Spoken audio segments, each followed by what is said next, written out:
একদিন ঘরে ঢুকে দেখে মদের গন্ধ পাওয়া যায়। আবু শাহমারে বললেন, ইয়া আবা শাহমা আশারিবতা খামরান মদ খাইছস?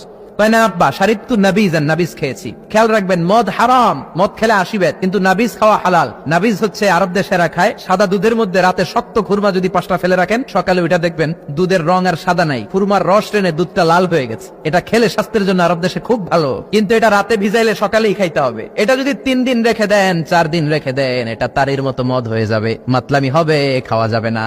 ওমরের ছেলে ওই মজাটা নেয়ার জন্য 4 দিন ভিজায় রাখছে, তারপরে নাবিজ নামক মদ খেয়েছে। ওমর বললেন, মদ খাইছিস নাকি? আবু শামা বলে, খাই নাই। ওমর বললেন, তাআলা ইলা এদিকে, ইফতাহ ফামাক, মুখ খোলো। মুখ খোলার পরে গন্ধ নিয়ে দেখে নাবিজ মাখানো মদের গন্ধ পাওয়া যায়। কোনো কথা নাই, কলারটা ধরলেন, টানতে টানতে মসজিদে নববীর বারান্দার পিলারে নিয়ে বাঁধলেন। জোরে আযান হলো, নামাজ পড়লেন, নামাজের পরে সালাম ফিরালেন। সালাম ফেরানোর পরে বললেন, মাকানাকুম ইনদানা হাদ। নামাজের পরে সুন্নত পরে সবাই বসবেন, একটা বিচার আছে। এই গুরুদণ্ড, এটাকে আরবিতে বলে হাদ, প্লুরাল হচ্ছে হুদুদ। সবাই যখন ওযু করে ঢুকতেছিল, বারান্দায় দেখে ওমরের ছেলে বাধা। সবার চিন্তা, হায় হায় কি ঘটনা ঘটলো, প্রেসিডেন্টের ছেলে পিলারের মধ্যে বাধা কেন? নামাজের পরে হাজার হাজার সাহাবী সবাই বলল, খলিফা কি হয়েছে? মাল আমর, হোয়াট হ্যাপেন্ড? ওমর ফারুক বললেন, এটাই নাবিজ খেয়েছে, তবে এটা মদ হয়ে গেছিল, এখন আশীর্বাদ দিব। কানা ঘুষা, কানা ঘুষা। হাজার হাজার সাহাবী, কেউ কেউ বলল, খলিফার ছেলে তো মনে হয় মারবে না, ধমক দিয়ে ছেড়ে দিবে। এরকম কিছু বিচার দেশে আছে না নাই? মিলায় দেয়, ঘুষ খাইয়া ছাইরা দেয়।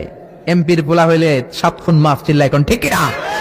কেউ বলে না, ওমর সারার পাত্র না, তবে 80টা মারবে না, 40টা দিবে অ্যাটলিস্ট। কয়টা? ওমর ফারুক চেয়ারে বসলেন, হাজার হাজার মানুষ, পিনপতন, নীরবতা। জল্লাদরে বললেন, হাতি জিলদ মিন বাইতুল মাল, বাইতুল মালের ঘর থেকে খেজুর গাছের চামড়া দিয়ে বানানো বড় সাইজের একটা চাবুক আন, সবচেয়ে বড় টানবি। সবচেয়ে বড় টানা হলো। এবার ওমরে ফারুক বললেন, ইবদা বিসমিল্লাহ, শুরু কর আল্লাহর নামে। তাই দেন ওমরে ফারুকের সামনে দাঁড়িয়ে জল্লাদ মারবে 80টা বাড়ি।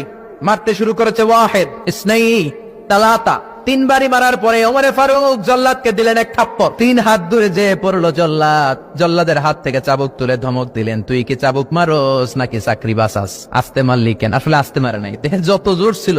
ওমরের হুকুম তামিল করবে না এরকম জল্লাদ মদিনায় ছিল না, যেরকম ঠিক কিনা?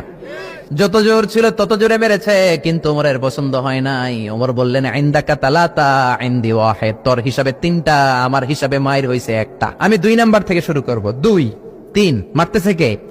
মদিনাতে উনারসে পালোয়ান আর কেউ নাই। এক একটা বাড়ির আগাতে ওমরের ছেলে আবু শামা চিৎকার করে কাঁদে।